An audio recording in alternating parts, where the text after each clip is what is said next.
Nay Thompson. Nate Thompson. Hey Awesome. everybody, it's Nay Thompson with ELEV8 Media Group and Magazine, as well as the Life Podcast. We're excited to be with you on today and have Mr. Michael Nelder with us. He is one of the creators of the LikeU game, and we'll be also joined by another young lady who is also part of the creation. But we can certainly get started. So, Mike, how are you?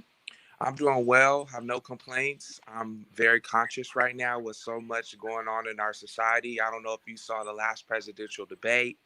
Uh, I feel like I've been having dreams about that. So it's been my personal life that I've been contending with, but also what's happening in society. All that to say, I've been drinking water, meditating, praying, Love it. trying to keep my mind right. Yeah. I can certainly agree with you. I think that we are definitely in trying times. It's a lot going on, even with just the announcement of COVID hitting, the first family and just the seriousness behind not being so responsible. I think that just, the time and the season and all of the things that are going on are even more prevalent with regards to just being, like you said, conscious and aware, like you said, drinking your water, just being safe, doing the things that are necessary to better ourselves. And so I really love the game that you guys have. I'm not sure what that cooking is. We're getting some feedback. Um, but definitely we're excited about the transformative power of play. And so can you tell me what that means? Like, what does that mean to you? So for me, I had a question that was posed to me. Um, I was actually doing some work with the MA population in Philadelphia, and before going to do work with this population, I had to go undergo some training where one of the trainers asked the group that I was with the question, "What is your history of play?" And when I was asked that question, I paused for a second because typically I have an answer. I try to have an answer for every question. Even as a kid, I was teased a lot. That's another story. So I call myself the comeback kid with an answer for every question. But that stumped me because I thought to myself, where in life do I actually make space to play? Um, playing defined as doing something that brings joy and happiness that doesn't have an outcome, that doesn't necessarily even need a reason. All that to say, I couldn't answer the question, and I thought, okay, this is an area in life that I need to explore because there might be something here. And I even learned while doing that trip that play is something that is able to disarm, to promote things like social emotional learning, to foster a sense of connection, to really build trust. And so play for me play for me means that all of those things get to happen. Even a bigger thing, play breaks shame, and a lot of people suffer and are weighted down by shame. And so all of that to say, when we say play, that's what it means to me. All of what I just talked about. Wow. Wow. Good morning, Miss Kiara. Good morning. Thank you for joining us. We're excited to have you. Again, I am Nate Thompson, and I'm the editor-in-chief for ELEV8 Magazine, and we're excited to have you, both you and Michael. And I understand there's a third counterpart, but he's not so privy to TV and showing his face. He's behind the scenes. Yeah. And so we're excited to have you guys. So I was just talking with Michael about like transformative play. And so just really, it's a new area for me. Now I found like, I love the game. And so we're going to play like a little bit. Okay. But for me being a psych major and, a therapist in marriage and family, therapy, for me, I'm all for understanding how to better communicate and understand each other without the space of, like you just said, the shame and constant, thinking like something's supposed to happen in this particular manner, right? Like expectation. That's what I was saying. Come up with. And so I think this game is really cool because you're not necessarily expected to like answer the way that people think you would, or you know what I mean? It's giving you like a different perspective. And so, Miss Kiara, can you tell me what it means for you? Like, what's the process of coming up with this game? Yeah, so I think one of my favorite things about this game is that it's the game with no rules. I I'm an 8 on the Enneagram. I don't know if you know what the Enneagram is, but I am like a Yeah. very competitive person. The Enneagram is like a personality test, like Myers Briggs or Okay. Okay. Strength Finders or any of the multitude of others.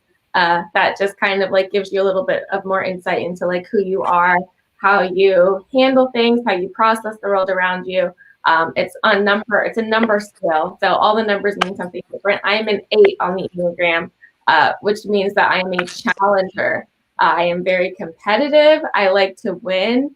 And historically, it's been hard for me to like play a game and like not take it super seriously and like make it like a real competition, you know? Like I'm the one who will probably beat a 5-year-old at checkers and be like, ha, gotcha. Right. So for me, you know, play is actually allowing myself to escape that challenge mentality and to just do something for the sake of doing it. And obviously, not everybody struggles with the same thing. People can play games where they're like winners and losers and have a great time and not get stressed out. But we wanted to give people the option, the ability to play this game and not have to worry about a winner or a loser, and really to just allow ourselves to like let go and to be free and to escape. Play is very much an escape for me. It makes me feel innocent and young. And, you know, I don't think about the stresses of the world. And obviously, some of our questions are a little bit introspective. But I don't necessarily think that means that it doesn't mean that you're not being like a young, innocent child. I don't know how much time you spend with children, but children can actually be very introspective in very unexpected, challenging ways. Absolutely. Yeah, so I really enjoyed being able to kind of, even for myself, play this game with friends and kind of get to know people with like a no pressure situation. I think it's really important to play without like the win, which is something that you guys like really have made me think about because I'm like you, like I'm analytical, right? And I'm an A-type personality. So, you know, we want to win and we're trying to figure the other person out and get their answers and understand and that kind of thing. And so for me, when I was reading the questions, I was just like cracking up. Like I went through the whole deck, just kind of reading like some of the questions you all were asking. And the funny thing was initially before like I received your information, etc., but I wasn't sure how to play the game. So like you just said, it was like, how do you come up with the ingenuity and like, what are we going to do with this deck of cards? Like, how are we going to decide how to play and who does what? And I think that's all like a really great space because this could last for hours. You know, like, of course, I don't like Monopoly because I feel like people be cheating and it takes forever. It takes forever. Like Monopoly is one of those games that takes forever. But like this one, because it's introspective and we're literally asking questions and like garnering information and understanding like individuals because everyone's not going to answer the same way. It's kind of fun because you don't know what people are going to say, right? Like you have no clue how they'll respond. And I think that that's the great part for it. And so what made you guys come up with a game? Like where were you? Like how did this all happen? Yeah, so we have different like accounts and narratives of how we think we came up with the game. Right. It was my idea. He tends to think it was his.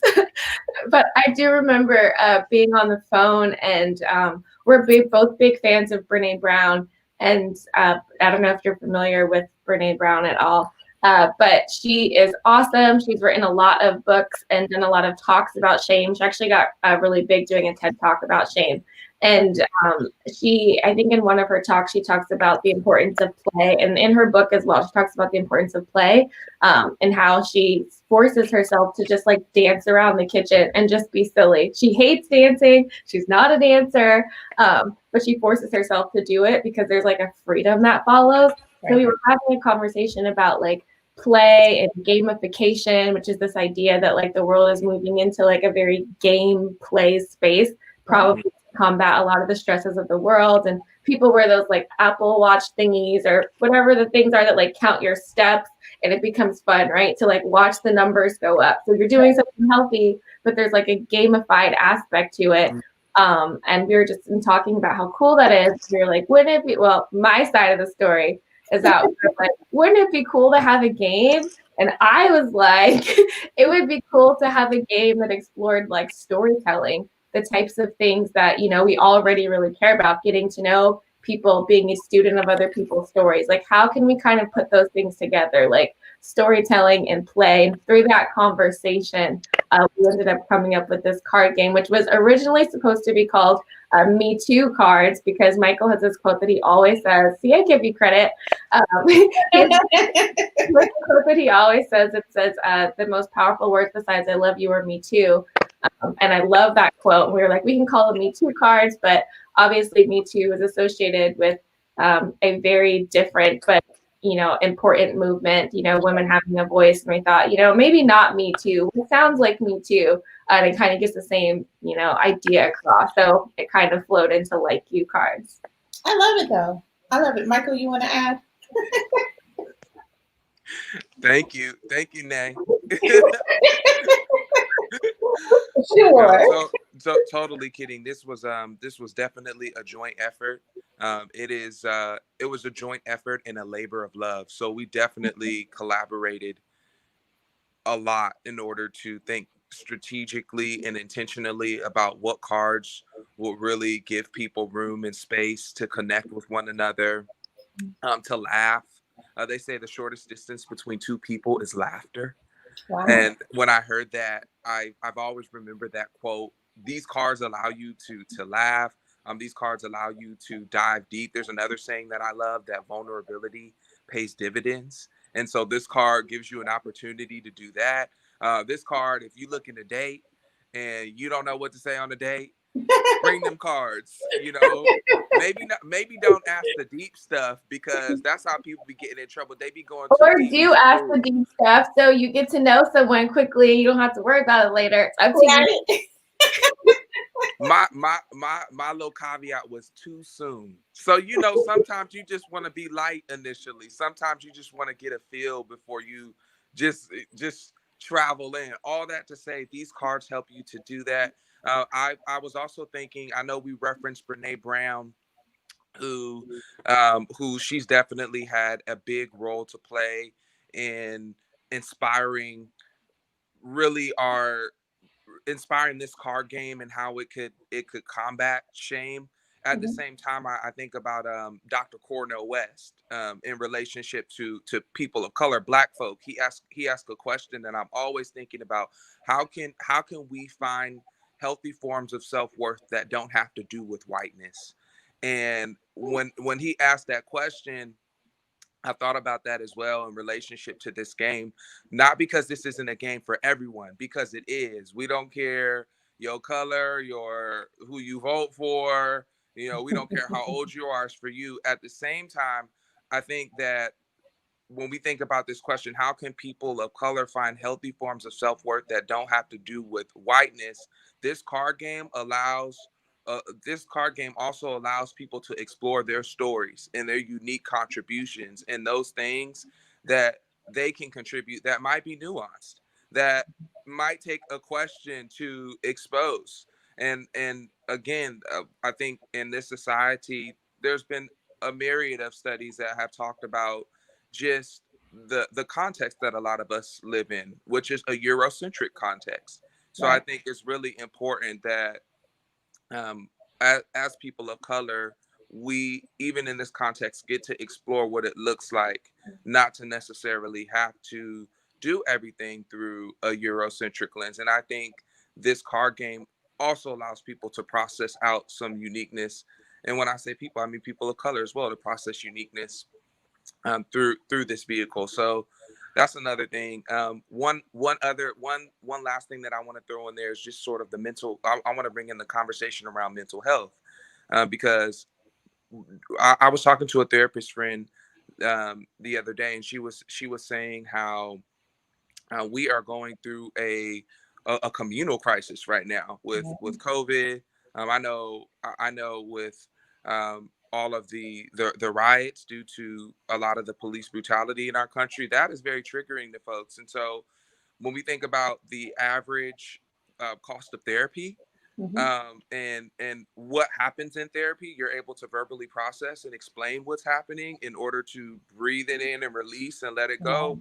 who's Right. getting that? You know, who's getting that at, you know, upwards of $200, you know, an hour, and we have the highest amount of unemployment. All that to say, when we created these cards so that people would be able to be in spaces where they could verbally process, where they could be with each other, and in essence find have psychological air to breathe, you know. And so I'm not saying that these cards are a replacement for therapy. Go get your therapy. Well, what Right. I'm saying is I think that I also believe that these cards could inspire the therapeutic process of verbally processing as well, to live a more meaningful life and to get some of those things that are in the background out into the surface through Sure. conversation. So I definitely agree with you, because I think that even in the space of being in the comfort of your own home and maybe around people that you trust, you know, you can discuss some things that aren't necessarily generally shared, right? Asking the pertinent questions and having the space to literally be able to share the information without feeling like I have a right or a wrong answer. You know what I mean? Like, the perspective is that I get to share how I feel, because like you may feel this way. You know what I mean? right. You may dislike this, or this might be a problem area for you, or you might love, you know, particularly. So I know you guys have a stack on deck, right? Always. Ooh, we do. Oh, let's go. All right, let's do like 3. This ought to be fun. And we're live. So I think the thing that's really important, guys, for you all to understand is that this is a game of the mind, which is super cool, because for people like us, like me, I'm analytical. So I'm always thinking about stuff. So this gives me like, this is life. Like, yeah, let's talk about it. What you want to talk about? Grab a card. Right. Let's go. Okay, so who wants to go first? I go first. Okay, look. It's not a competition. Right, okay. Do you believe dreams have meaning? Now, I definitely believe dreams have meaning. I don't believe they mean what we think they mean all the time. I think a lot of times when we're dreaming about, you know, someone close to us, a mom or a dad, it could be that we're dreaming about like security, or if that's what they represent for you, or if they represent abandonment, it could be like related to a bigger abandonment fear. Or so I do think that we have to like do the work of like interpreting sometimes and not freaking out if we like dream something. And I'm just a little bit graphic, I guess, but I mean, it's real, right? I had a friend who's married who had a dream that they were intimate with someone else, and they were freaking out, like, oh my gosh, like I would never do that to my partner. Like, I don't know why I'm dreaming this. And she was talking to her therapist about it, and she's like, you know, a lot of times it has nothing to do with like the actual person, like who is the person, what do they represent for you? And the person actually represented like a lot of fear for her, because it was from a younger age, like back in the day. And, you know, it was a very unhealthy relationship, and he was like a little bit emotionally abusive. And it was really just feeling like she was putting too much energy into like her fears and not someplace else. So yes, I do believe that they have meaning, but we just have to be careful and not ascribe like something deeper or different than what they actually mean. Okay, so now you guys help me. Do you answer the same question, or we choose a new one? Up to you. It's your world today. This is your world. My world today? Yes. Well, I actually like, so I do believe that they have meaning. Dreams have meaning. I come from like a biblical perspective, so I feel like in certain instances there are some continuity, if you will, to like what's happening and what could be happening, or, you know, allowing yourself to just kind of think outside the box, if you will, like this could be happening. You know, I think, I don't know, like I think that your brain is telling you something, you know, and like you said, to what context or how deep you allow it to affect you is certainly predicated on the individual. But I certainly believe that they have meaning, because for me, this is an I statement. I have dreamed things that have happened. Wow. Right. And so for me, they take on a different perspective or connotation, because I pay attention when certain things I'm dreaming them. So for me, yes, they definitely have meaning, and we have to pay attention to what's happening. So Mike, are you doing dreams? I am. And before I get into my dream question, let me just give some more insight into our card game. Maybe for those people who are a little bit more type A and they're like, I need some directions. The game of no rules. What you mean no rules? Uh, so we on our website we do have, which is actually on our box of cards. We do have a page that has suggested ways to play. Sure. So for people who do need a little bit more direction and inspiration and want some ideas, we have different ways for people to play. So for instance, in this situation and setup, you could have, we didn't tell you this, but you could have drawn the card. You would read the question in a group setting, and then Kiara, she answered the question. I would answer the question. You would hold off until the end to answer the question until you listen to our answers. And really the goal when you're in the group is the person's answer who is most like your answer, you give them the card. Gotcha. Okay. So that's how it will work. Again, because the game has no rules, you share, that's fine. I'm a share now, but after you'll give one of us the cards whose answer most resonates. If you want to, or you can, like, I think my turn tired, however you're tired. Right. Okay. All right. Right. So I do believe that dreams have meaning. I think to your point, Kiara, I don't necessarily know. I think you got to just be careful about how you respond to the dreams that you have. For instance, I've had a reoccurring dream for some time now where I was driving. I'm driving on a freeway or driving on some sort of path, and I always end up just like losing control. Like, and I don't, and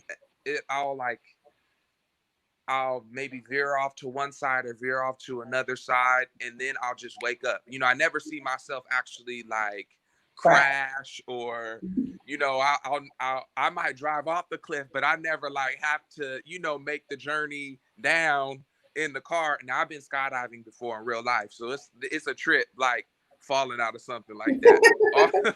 I'm gonna just say that. But I talked to my therapist about it, and she was saying perhaps the dream has something to do with you feel like you're not in control.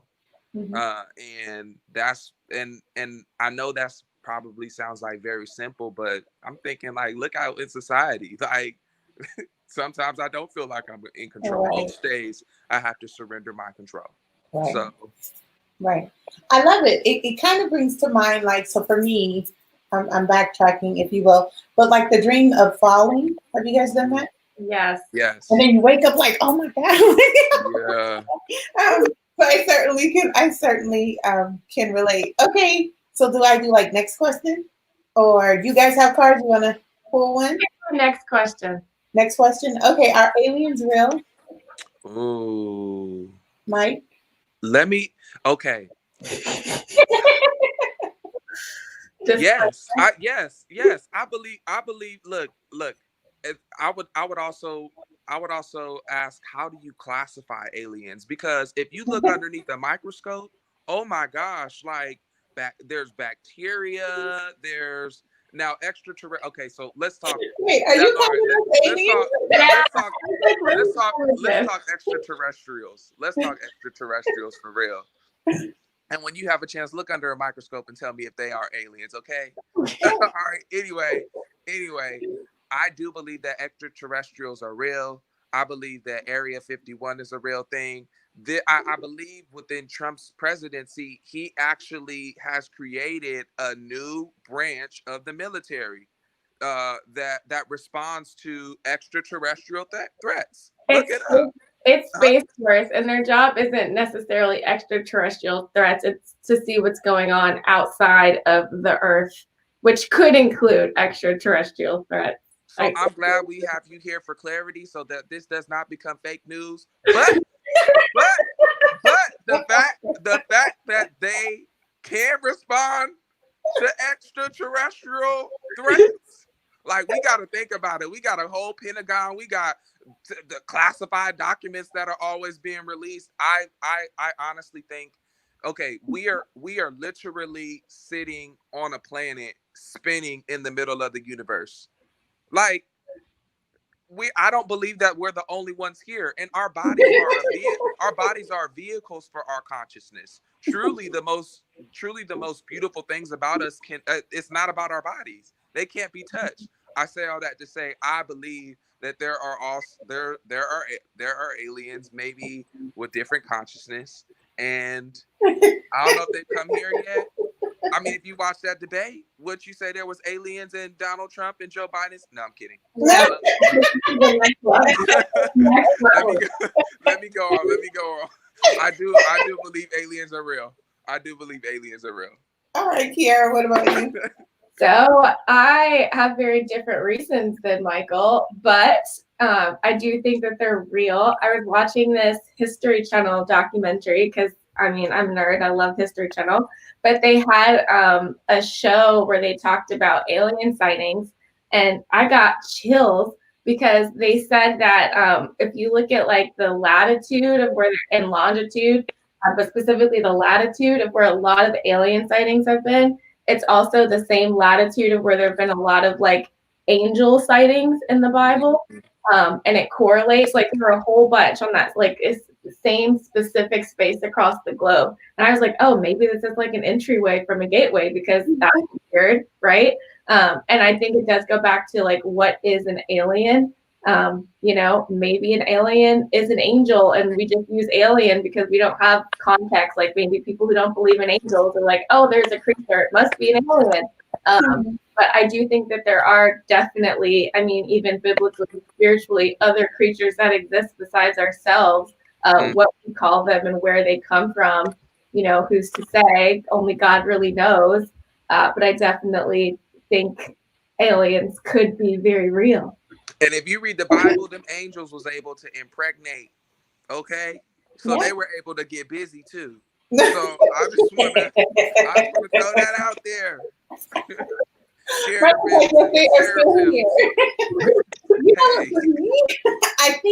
I personally think that there are extraterrestrial.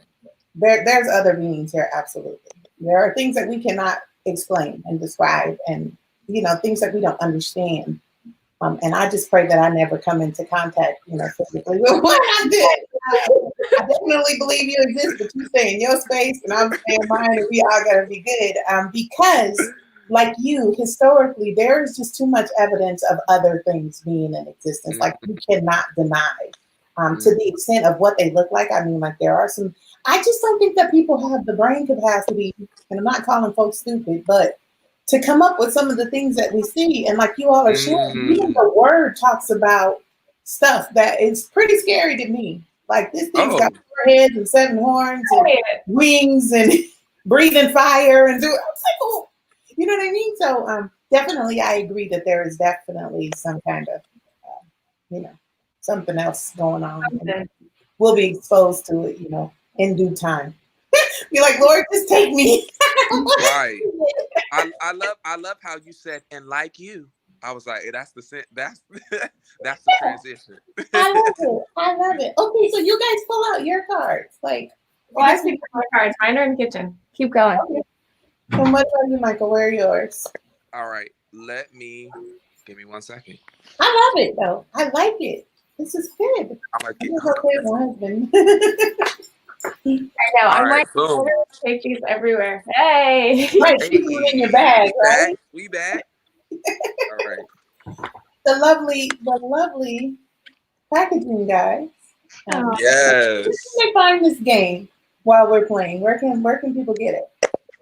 You can get them online, www.likeucards.com, LikeU Card.com. And we were actually sold out. Our first shipment sold out, thank God. But they're now back in stock. So congratulations. So how long has the game been out? A couple of months now. Yeah. So are you finding that it's like more educational? Like who's buying them? Is it a gamut of people? Do you get that? Yeah. It's been a gamut of people. Unexpectedly, we did have a lot of teachers get the game and start using them. High school teachers, Hey, I love that. I'm a teacher. Wow, yes. Mhm. Yeah, so a lot of our teacher, first it was one of my teacher friends, and then she gave it to some of her friends, and then there's actually like a teacher organization that like retweeted our game on Twitter and was like, this is a great game for you to use with your students. And we were a little surprised because we were like, a science teacher, why would a science teacher need LikeU cards? But duh, like every teacher wants to find ways to like connect with their students. Mhm. So, it's just At the beginning of the period, like get everybody on one accord in here. Hey, what, do you believe in aliens? Yes. Write it down. I was reading about like building trust. We actually did a panel on social emotional learning with some people in the education space, which was awesome. And I was reading about building trust, and a lot of people assume that like asking people about themselves is a great way to build trust. So, teachers ask students questions and students answer, and people are like, oh, that's trust, but that's just one-way trust. And how it's actually important for teachers to reciprocate vulnerability and like answer the question too. So even just from some of my teacher friends, they said it's been great to like ask your kids the questions, but also answer, because they all get excited to hear your answer. Like, what is the teacher gonna say? That's very true. They're always very interested in you as a person beyond being a teacher. So like I'm musically inclined. I come in, I turn on music. Like my kids still from like 6th grade, they're calling me and they're in college, which is Oh, super amazing to still have that rapport with them. But I can totally, people want to feel like you care about them, right? Mhm. And the moment you make that connection, it's pretty much unbreakable. In a sense of as long as we keep that rapport, we're gonna be there for forever. I mean, literally, I have a guy. His name is Jordan, and I met him. He was in the 6th grade. He's in Morehouse now, and I'm like, that's so amazing. Just watching him kind of go from there. And of course, I wasn't his teacher, but throughout. But just to see him, and he's still touching base like Miss Townsend. They see me, so I think that's super amazing, and I love it. I love it. Okay, what do you teach? I was gonna. I'm a literacy teacher, and ultimately, in elementary, you teach all subjects, but I initially was certified in literacy and teaching small people, so early childhood education, and then also second language, so English as a second language, and that was pretty rewarding. I work with autistic children, and so that in and of itself is amazing because they just teach you how to think about life in a completely different space. Like, you know what I mean? They open your mind up to a completely different space. Yeah. All right, Mike, go for it. That's awesome. Oh, okay. So I'll say yellow. Do you want to do the yellow track or the blue track? I'm gonna go for blue. Ooh. I like blue. So you went deeper just now. Okay. So with whom do you practice vulnerability? With whom do I practice vulnerability? Yeah. I'm gonna be really honest and say I tried to with my husband. Now, mind you, I've been with him a million years, but I think there's always a space of where we kind of, hold back in certain aspects, if you will, like because being vulnerable is rough, right? Yeah. Putting yourself out there for others to receive you or to just know where you are for real, and that they may not agree or they may not, like what you say. That vulnerability is like because this could change our relationship in certain Mm-hmm. aspects, Mm-hmm. right? And so, although we want to be vulnerable, it has to be a place of trust. Now, mind you, I absolutely trust him and I absolutely can be vulnerable. But I think that the stigma or the space sometimes is us holding us back, right? Because you're afraid of what they're going to think when it could possibly not even be that. Yeah. You know what I mean? Yeah. And you can't control it. Right. Whether they believe Yeah. it or not, right? Like it is what it is. Yeah. That's what I'm learning because like you, I struggle with vulnerability because I think one of my deepest fears is just being misunderstood, being taken out of context. Like how many words do you really have to explain what's going on in your heart when half the time you can't even find words to articulate what that thing is, or you might be it. I think to your point, vulnerability is something that requires you to be brave, Yeah. and hopefully you can practice vulnerability with somebody who who has an appreciation and a love for who you are, and their love is not connected to your performance. I think Right. that's a It's an big one. acceptance. It's an acceptance. And for me, one person that I practice vulnerability with is my grandfather. He's 80 years old. He grew up back in the 1950s in Southside Chicago, where they had signs, "Niggers and dogs keep off the grass." Wow. He is someone who is extremely knowledgeable about faith, about culture, has come to really love and accept himself. And as a result, whenever I'm around him, I don't feel like there's anything that I can't share with him. He's created that space for me. Also because he shared his scars and his pain with me, to very much, he's created that space for me to just share who I am with him. So I try to practice vulnerability as best as I can there. But sometimes he be hitting me back with that question like, well, why do you do it that way? Is it serving you? I'll be like, whoa, whoa, whoa, whoa, whoa, whoa. I love that. Is Trying it to go serving super deep. you? So yeah, what about you, Kiara? Man, a lot of this really resonates with me. I have this tattoo on my arm. I don't know if you can see it this way. Nope, you can't see it. I can't turn my arm. The camera angle is weird. Anyway, it says no matter what. Am I showing it? You got it. You got it. The camera is blowing my mind because it's like the opposite. It goes the opposite way. So like I go right in real life, I go left on the camera. It's Right. Anyway, yeah, it says no matter what on my arm. So this just idea of like unconditional, unconditional commitment, unconditional love makes me feel very safe. And so practicing vulnerability, as both of you said, can be very scary because the other person, may decide to withdraw love or may decide to walk away or may decide to stop being your best friend if you share honestly what's going on with you and what's in your heart. And that's a very scary thing. So I would say that I'm transparent with everybody. I have a podcast. I'm writing a book right now, and I highly value honesty. Like it is the name of my podcast is Sworn Testimonies because I'm a lawyer. You promise to tell the truth, the whole truth, and nothing but the truth. I love it.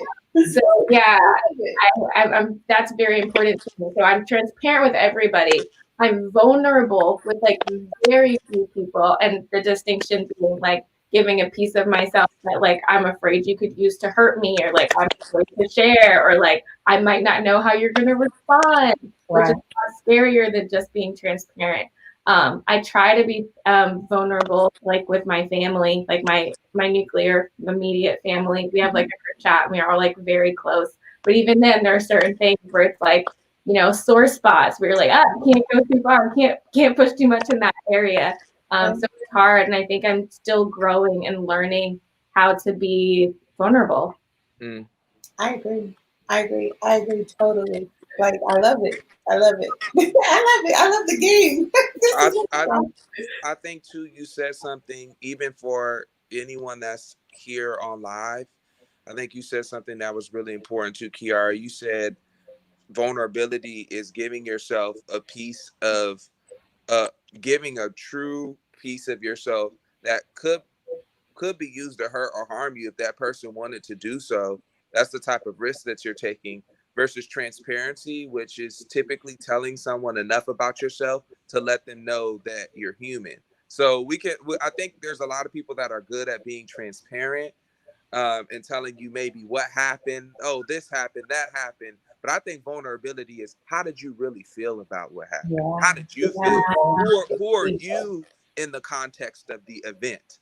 I think that is the shift with vulnerability. And therapists are so good at doing that, Like I can say certain things. When I used to go to therapy, I'd say certain things were like, oh yeah, like I had an idea at work and I was the only Black girl and they, tried to take credit and I had to be like, no, I did that. And that's me just being honest because I'm gonna tell you like it is. And she's like, well, how did that make you feel? And I'm like,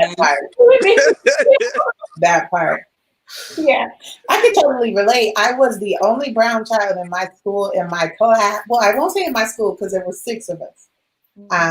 But in my class, I was like the brown girl. So ultimately, it was like they were always asking me as if I was the poster child for people of color. It was like, I feel this way, not all of them. You know what I mean? And so it just taught me a lot about myself. And that's a heavy weight to carry when people are looking at you academically, right? The academia, and ultimately just putting you in a space of like, I'm going to judge your whole race off of the way you act, from my encounters with you. And I think that that's a lot of what's happening even in this racial social space that we have right now. But this vulnerability question is amazing because like I also, okay, so I'm a publicist now, right? Like I still do everything. I do. And I want to be a lawyer, like if we really want to talk about it. But I'm like you, like I'm a nerd, like I love school. So, you know, I have a few spaces that I've really cultivated like throughout the entire process. And the just for me is communication is everything. And like you, I'm big on honesty, but I think that a lot of people, like we just said, aren't able to be honest because they don't like the honest space themselves, right? Like what you've been through, what you did, or whatever the case may be, you're ashamed of that space yourself. So then trying to tell someone else about it is quite difficult. Why? Because you haven't talked to yourself about it. You haven't dealt with it yourself. And the one thing that's really blessing me is both of you keep saying, you know, not keep saying, but you're sharing that you've been through therapy. Me too, right? Like, because I've experienced some things. And the gist of it is that getting into a place of this, of communicating life, this is life right here. And I was taught that you have to be able to communicate effectively. There is a difference, right? There's a difference because I can talk to you all day long, but it doesn't necessarily mean that I'm communicating effectively in the sense that you're understanding exactly where I am. But that too takes some of that vulnerability, right? Like there has to be some vulnerability in that conversation in order for us to connect, in order for us to be in the same plane, in the same space, the same vein, and then appreciate one another enough to respect where you are. Right? One thing that I wanted to also bring up when you were talking about honesty and sort of honesty in connection to vulnerability, I read once that 2 reasons why people lie are these. Reason number 1, we as people assume that our current knowledge is sufficient enough to take us into the future. But that's a fallacy because the world is always changing. Things are always changing. Events are always changing. So that's one reason. And obviously I just said something really, really big. So you know, if we have more time, we could super dive deep and unpack that. But we do think that our current knowledge and the way that we've done things is sufficient to take us into the future. And a lot of times that's one of the biggest lies and one of the reasons why we lie. Number 2, the reason why we lie is because we believe that our current reality can't support the truth of the event that we are, or the event or the truth that we are trying to share. We don't believe that our current reality, we think reality is going to break. We think that things are going to stop. We've convinced ourselves that we've convinced ourselves that really our current situation can't withhold the truth of whatever it is that we're not sharing. So we keep it hidden. And that's also not fact. Right. Because we don't control reality. We don't control how people are going to respond. We don't, it's outside of our control. And so I thought that was interesting. Huh? I have a next question too that I want to answer, and then I'll ask you guys because I think it goes into what you just said. When do you feel the most loved? And for me, it's, as you said, when I have that feeling of like, oh my gosh, I'm going to share something, my reality is going to crack, everything's going to fall apart, the person's going to hate me, they're going to run away, they're going to leave, they're not going to talk to me anymore. And then I share and I'm embraced and I'm forgiven and I'm loved and my reality doesn't fall apart. That love feeling for me, again, back to no matter what, is like overwhelming. Like nothing that I thought was going to happen happened. Like, okay, like you're still here. We're still good. Right. Yeah. And so I love, that is when I feel the most loved. And I mean, I'd be interested to know too, when you both feel the most loved. That's big. I just wanted to tap right, like if I can just circle back, like or step back for 2 seconds with the vulnerability space. I think Mm, that oftentimes we're too concerned with somebody else thinks. mm, So you can't be vulnerable or tell the truth because you're concerned about what they're going to think mm, and how they will respond. And mm. so I don't know if you're trying to shield them or shield you from the aftermath of what it is you might say. When do I feel the most love? I don't know. So, 5 love languages. Nay, Um, that was so good, by the way. I Go know. ahead. I was like, That was so I'm good. still processing it. Yeah, me too. It's true. The prison of other people's perceptions is it's huge. real. Yeah. It's Yeah. yeah. Yeah. Go And ahead. especially, okay, come on, Kiara. I know that you'll be able to relate with this. Like being a brown girl who is intelligent. Like I hear some of the stuff that people say, and I'm just like, are you kidding me? Like, 100. how does that even come out of your mouth? And it's Mm, always that moment of like, I have to ask, is this a battle I want to fight? Do I want to interject myself and stop you and correct you and explain why what you just said hurt me and was offensive? Or do I just let it go? Because if I did it every day, I'd be fighting all day. All day. One of my professors told me that because again, I was a brown girl. She said, you have to choose your battle. mm, Everything does not warrant a response. mm, If you know who you are and you're comfortable in who you are, you're gonna have to walk that out and you're just gonna have to be who you are, right? Because people come into this space that we're all occupying with relationships and things that have happened in their house and how they were reared and what they were told, and all these misconceptions or whatever the case may be. And then they meet you and you are like so different than what they've been told. Right? mm. Like all brown girls aren't bald. All brown girls don't talk this way. We ain't all dropping it like it's hot. You know what I mean? Like I'm a big. If I showed you my office, I love books. Like books are my thing, Mm, right? Like I'm ordering books and books I still haven't read. Like books are my thing. I just think that there is this place where Like You is going to be so effective if people would just allow themselves to participate wholeheartedly, right? mm, Because we all come with this facade, I promise. Relationships are beneficial. That's the one thing that we understand. But we all put our best foot forward, right? So when I meet you, I'm showing you my best self, at least of what I think. But as you get to know me, you start to see certain things that are really me, mm, right? So this all stands back to the vulnerability and being able to communicate and being able to love yourself enough. So to answer the question, when I love myself enough, honestly, was when I became when I came to the point where, like, I have to love me, right? No one can do that for me. I have to do that for me, right? And so in loving myself, it was that I made decisions that I wanted to change things that I didn't like about my rearing or where I came from or, so what I'm saying is I started breaking generational curses. I'm the first graduate of my family. Like I wanted to be married before I had kids, those things, you know what I mean? So I think that that's this place of self-love. And sure, I know my husband loves me to the moon and back and beyond and he would give his life for me. But I think that self-love is that space that has to happen because you can't be looking for that in somebody else. Right? You can't be looking for him to fulfill that place in you. You have to love you enough to get it together to be the kind of spouse that he desires or needs or, that comes to the relationship. I hate to hear people say, oh, it's 50-50. No, dear, it needs to be 100. Give mm, 100% of yourself. Give 100% of what you are, what you're doing, what you desire, who you are becoming. And like you said, Mike, you have to ever be becoming, right? Because anything that's stagnant is going to die. mm, You can't be stagnant and be great, right? Like my husband's always saying, they won't let me be great. mm, But you got to do what's necessary to keep it moving and keep, I don't know, just evolving and coming into your own and like creating what it is you're looking for and becoming what's needed, in mm. that place. So that's my spew. Michael, That's you. that's awesome.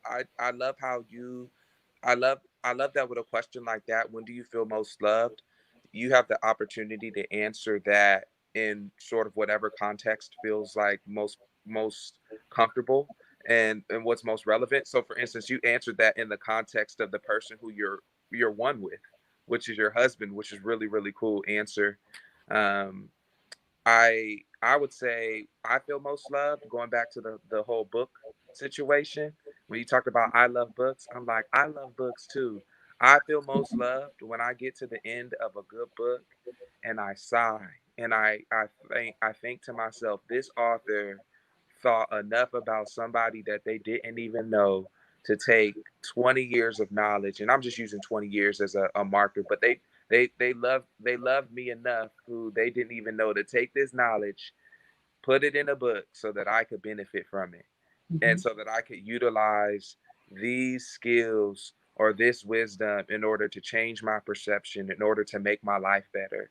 And Yeah. mind you, yeah, there's a lot of reasons why people write books, for money and for notoriety, but I think the the exchange of knowledge and the dissemination of information and making it available to people in mass, especially if it's something that can help people live better. For me, Right. I've been equating that as love lately. And I think even when I think about the saying, if you want to hide something from a black person, put it in a book. For when I remember when I Yes. read that, and I don't read just thinking about that saying, but for me it underscores even a lot of also why I feel love from books and authors who choose to go through the process of making their information and their experience clear and concise and just giving that to me. And so I like sometimes I really will have a moment. I'm like, Wow. dang, you Yeah. really you wrote that. That was for me, even though you didn't know it was for me. I've been thinking like that feels like love as of late. And I like massages too. I like physical touch. This guy. Touch me. I love it. I love it. It has been super amazing hanging out with you all. I love your game. I will be one of those to pass it along and play it. But like, okay, so to answer your question, Kiara, do I have any experience with children? Yes, we have 6 of them. 5 Ah, of them are girls. So we absolutely have some connection with kids, but I absolutely love little people. I think that because they aren't, you know, whatever, like, with all of the crazy, they are who they are, right? They don't know how to not do that yet. And that's the space that I love about them, is just because, like, they're so true to themselves and what they like and like you said, they're free and they're able to dance and they sing off key and you know what I mean? Like, they just do all of these amazing things. When we get grown and then we start feeling ourselves and, now we're too sophisticated to do anything, which is crazy. But you all are amazing. I am so grateful to have this opportunity to speak with you all. I wish you all so much, blessings and the thing, I'm excited. Like, I feel like I'm tongue tied right now because I feel like you're on to something. And the more that we're able to communicate and share really where we are, you'll have less crazy in your relationships and in your own mind, right? Because you're able to convey the the messages that are necessary. So this has been such a pleasure and an Mm. honor.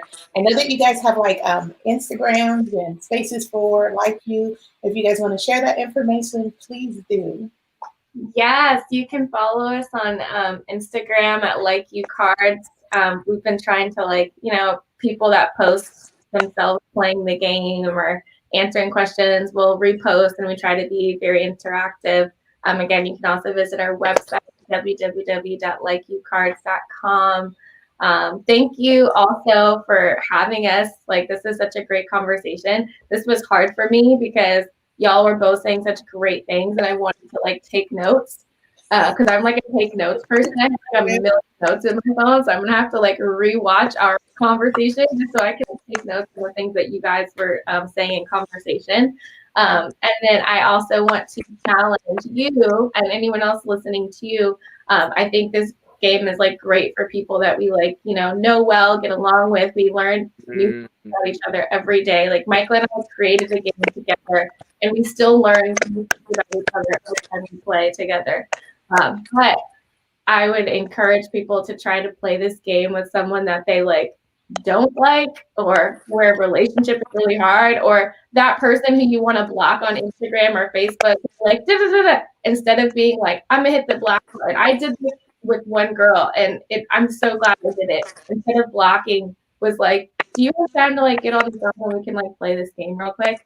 Because I think it just allows us to take, if your mental emotional space can allow for it. I mean, this is election season. Do what you got to do. If you got to hit but if you have the space to just really like go deep with someone who you wouldn't usually go deep with, because I think there's a lot of value in allowing yourself to do that. I agree. I think it would be good for online. I mean, like when you're online, like sororities and that kind of thing. Because it was a girl in my line, and I was like, and they kept pairing me with her, and I was like, I can't stand her. But we ended up being cool, like after the fact, because that whole trust thing, right? Like I gotta fall into your arms and all of this, and I don't even really care for you. So I definitely agree that this is a space that could definitely help individuals communicate better. And Nate, thank you so much as well. I wanted to make sure that I really got a chance to say that. It's also been a pleasure. It's been a pleasure just having this exchange with you. To your point, just what you said, I think you find through this game that most people do not look like what they've been through. I think that's also what you find, just especially when you're playing this with somebody who you might not necessarily in real life, you might be like, we not there yet, but with these cards, hopefully, you might get to a place where you can see that clearly. All that to say though, thank you so much for featuring. It's been a pleasure, definitely. And so, we'll definitely stay in contact with you all. Again, it's been a pleasure and an honor. We speak the blessings of the Lord over your lives and everything that you put your hands to. We are grateful that you guys allowed us to share this opportunity with you. Thank you for creating the game, and congratulations. Thank you. Thank you. Well, you guys take care. It was such a blast talking with you all. Take care, guys. All right. Thank you. Bye-bye.